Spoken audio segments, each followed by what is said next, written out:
Bismillahirrahmanirrahim. Assalamualaikum warahmatullahi wabarakatuh. Salam sejahtera untuk kita semua. Selamat pagi. Semoga kalian tetap sehat dan juga tetap semangat. Pada pertemuan kali ini kita lanjutan dari pertemuan minggu sebelumnya gitu ya, terkait dengan data gitu ya. Jadi di sini untuk sebelumnya yaitu tentang terakhir itu sampai dengan hierarki data. Sekarang kita lanjut terkait dengan pengolahan data gitu ya. Untuk pengolahan data di sini jadi kalian ketika sudah memahami definisi data gitu ya. Lanjut lagi jenis-jenis datanya kan gitu ya. Terus lanjut lagi hierarki datanya kan gitu. Sekarang kalian harus memahami bagaimana cara mengolah datanya kan gitu ya. Cara mengolah datanya itu sebenarnya bagian utamanya adalah input, proses, output. Kalian dapatkan, kalian proses, lalu hasil proses kalian jadilah sebuah output kan gitu ya. Dan tata cara itu semua didetailkan kembali menjadi ini nih ada 7 poin gitu ya. Dari mulai input, proses, output didetailkan kembali menjadi 7 poin. Yang pertama capturing, pengumpulan data. Nah, ini pengumpulan data itu kalian bisa online, bisa offline kan gitu ya. Sekarang sudah lebih mudah dalam mencari suatu data kan gitu ya. Setelah itu kalian lakukan pemeriksaan data tersebut sesuai enggak nih dengan yang kita cari kan gitu ya. Setelah itu lanjut kepada penggolongan. Kita golongkan tuh data tersebut. Golongkannya ya terserah kamu gitu ya. Apakah menurut subjeknya, ataukah menurut tanggalnya, ataukah menurut alfabet, atau angka, atau sesuai dengan yang kamu butuhkan kan gitu ya. Golongkan menurut kebutuhan kamu. Setelah itu kamu lakukan sortir. Di sortir itu ya dipisahkan. Data yang memang tanggal sekian ditaruh di tanggal sekian, data yang tanggal sekian taruh tanggal sekian gitu ya. Setelah itu lakukan peringkasan kan gitu ya. Memang yang sejenis dijadikan satu. Anggap aja jadi satu data kan gitu ya. Kalau misalkan diringkas ya seperti itu. Setelah itu kamu lakukan calculating gitu. Kamu lakukan penghitungan data tanggal sekian ada berapa, tanggal sekian ada berapa gitu ya. Nah, yang terakhir ya kamu simpan data tersebut. Jika nanti informasi ini jadi ketika kamu membutuhkan suatu informasi, data tersebut jadi berubah nanti jadi suatu informasi gitu ya. Nah, contohnya gimana gitu ya? Misalkan yang ada di sekolah misalkan. Ya data banyak yang ada di sekolah, data luas lapangan, data siswa, data guru, karyawan. Contohnya sekarang siswa aja deh, yang paling gampang. Setelah siswa tersebut mendaftarkan diri ke SMK 51 dan juga diterima gitu ya sesuai lulus seleksi kan gitu ya. Ya kita cek data-datanya kan gitu ya. Pengumpulan datanya sudah ada online kan gitu ya. Ataupun offline lah zaman dulu gitu ya. Setelah itu kita periksa data tersebut kan gitu. Kita cek ada yang diterima ada yang tidak. Kalau yang tidak ya udah lupakan, tinggalkan gitu ya. Setelah itu nih contohnya kelas 10 ya gitu ya. Calon kelas 10 dan sudah menjadi kelas 10 kan gitu ya. Ketika data tersebut masuk, ada yang sudah diterima, ada yang tidak diterima. Kita cek, yang tidak diterima berarti dikeluarkan kan gitu ya. Sudah bukan bagian dari data tersebut.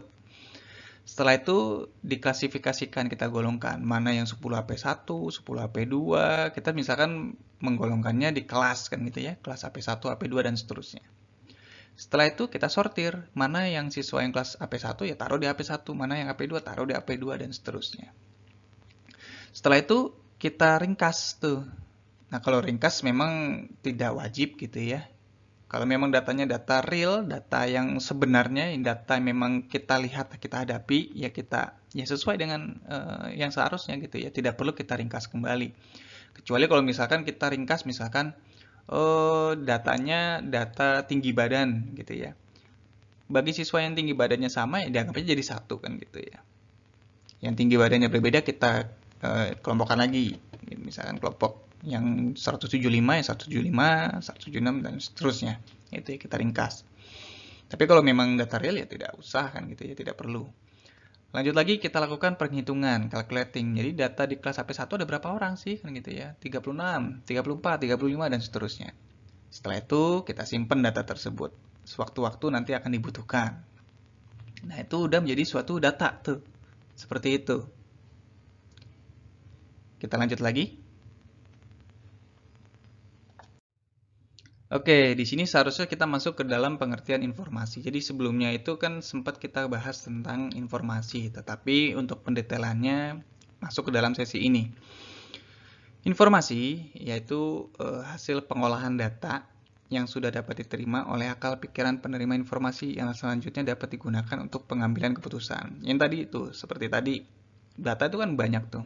Ada nama gitu ya, dari kelas 10 itu absen 1 dan seterusnya gitu ya. Itu masih berupa data. Tetapi ketika sudah diolah gitu ya, dari data tersebut jadi suatu yang tadi tuh sudah disimpan. Jadi kan sudah diolah tuh, itu jadi suatu informasi karena sudah diolah datanya gitu ya, sudah dilakukan pengumpulan data, sudah diklasifikasikan, sudah dikalkulasi gitu ya, sudah disimpan. Nah itu udah jadi berubah tuh, yang tadinya sifatnya data sekarang sudah berubah menjadi informasi karena sudah ketahuan informasi yang kita butuhkan apa.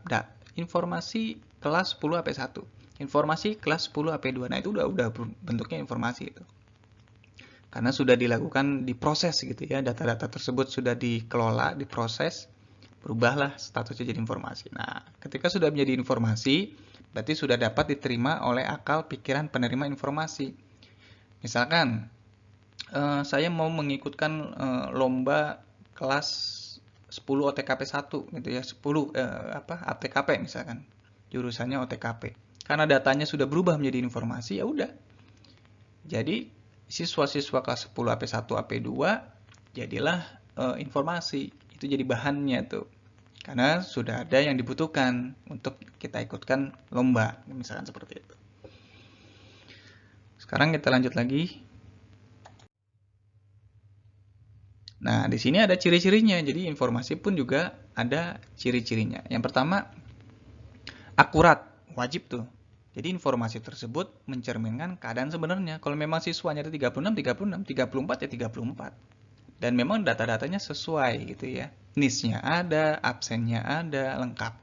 Akurat tuh. Lalu tepat waktu. Jadi ketika informasi itu diperlukan, ada informasinya, nggak diolah-olah lagi. Jadi kalau misalnya masih diolah, itu masih berupa data berarti, bukan lagi informasi. Itu data, karena diolah dulu kan, dicari dulu, terus dikumpulkan dulu, dikelompok-kelompokkan dulu, diklasifikasikan dulu, masih panjang tuh, itu masih berupa data tuh. Tapi kalau sudah jadi, tinggal kita ambil, itu udah menjadi informasi, gitu ya. Cepat, karena sudah ada, sudah jadi, sudah diolah, gitu ya, tepat waktu tuh. Lalu relevan, informasi yang diberikan harus sesuai yang dibutuhkan. Ya, kalau kita misalkan minta datanya 10 AP1 atau 10 AP2, ya yang diberikan ya itu, bukan lagi 10 BDP atau 10 mm, ya beda lah. Jadi informasi itu sesuai dengan yang dibutuhkan. Dan yang terakhir itu lengkap, utuh informasinya, tidak setengah-setengah kan gitu ya. Kalau misalkan Bapak mintanya kelas 10 AP1 dan 10 AP2, ya 10 AP1 juga informasinya 10 AP2 masuk gitu, bukan 10 AP1 saja kan gitu ya, nggak lengkap itu. Nah, seperti itu. Nah, tadi kan data sudah diolah. Nah, sekarang informasi pun kita olah untuk menjadi pengetahuan. Caranya bagaimana? Caranya pertama kita cari dulu tuh. Dicari dari mana? Dari bank data tadi kan gitu ya. Istilahnya kalau udah disimpan itu jadi bank data tuh. Nah, setelah dicari, dapat tuh datanya, ya dapatkan. Terus kita evaluasi, bener nggak nih data yang kita butuhkan ini gitu ya, 10 AP1, 10 AP2. Karena tadi prinsipnya relevan lah, sesuai yang kita butuhin. Kita evaluasi. Terus setelah itu kita susun kan gitu ya. Kita susun, ini 10 AP1, ini 10 AP2 gitu ya. Terus kita pahami itu isinya, benar nggak nih 10 AP1, kita cek. Setelah kita pahami, kita analisis. Ini benar nggak nih 10 AP1, 10 AP2 yang kita butuhkan, data-datanya benar nggak nih? Absen 1 sampai 36 benar nggak nih nama-namanya? Jadi kan kita cek kembali kan gitu. Setelah itu kita simpulkan, ternyata benar bahwa 10 AP1 ada 36 anak gitu ya. AP2 misalkan ada 35 anak gitu ya, satu keluar, ya kan udah kesimpulan nih. Terus disebarkan, didistribusikan bahwa informasinya adalah AP1 tuh 36 anak penuh, full, AP2 35 anak misalkan. Nah, di situ kenapa bisa keluar? Ya kita simpulkan tuh dari situ.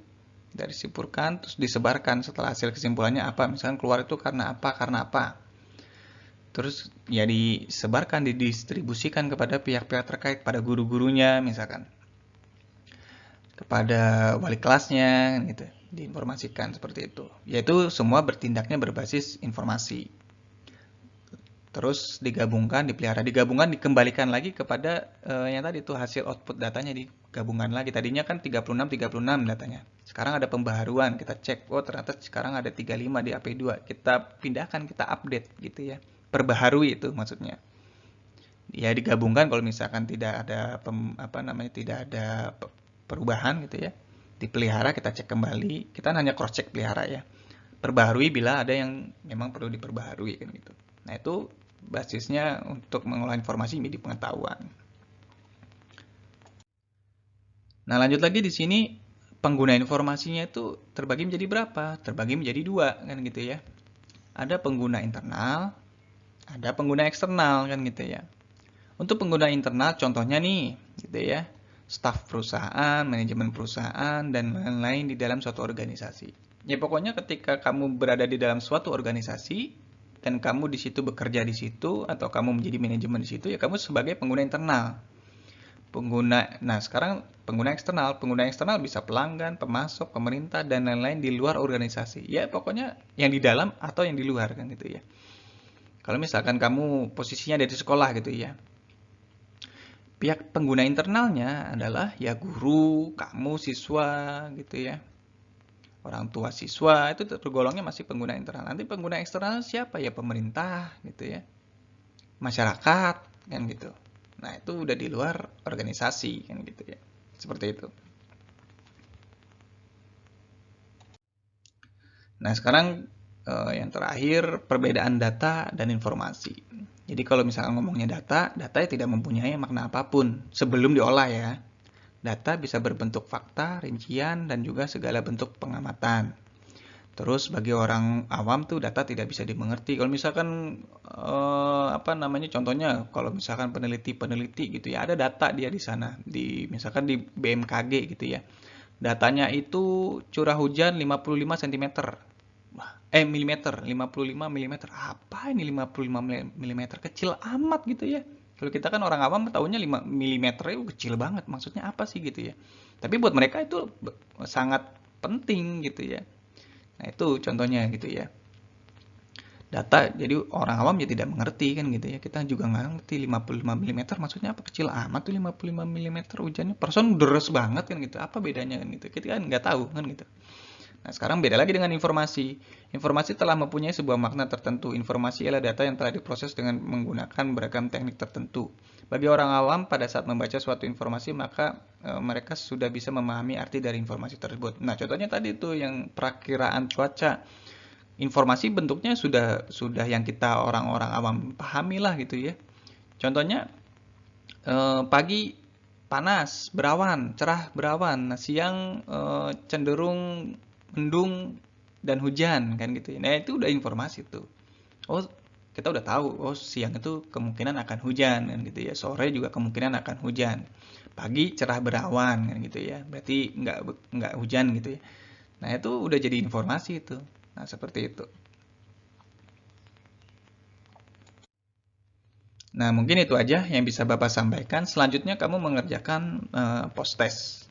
Mungkin itu aja yang bisa Bapak sampaikan. Wabillahi taufiq wal hidayah. Wassalamualaikum warahmatullahi wabarakatuh.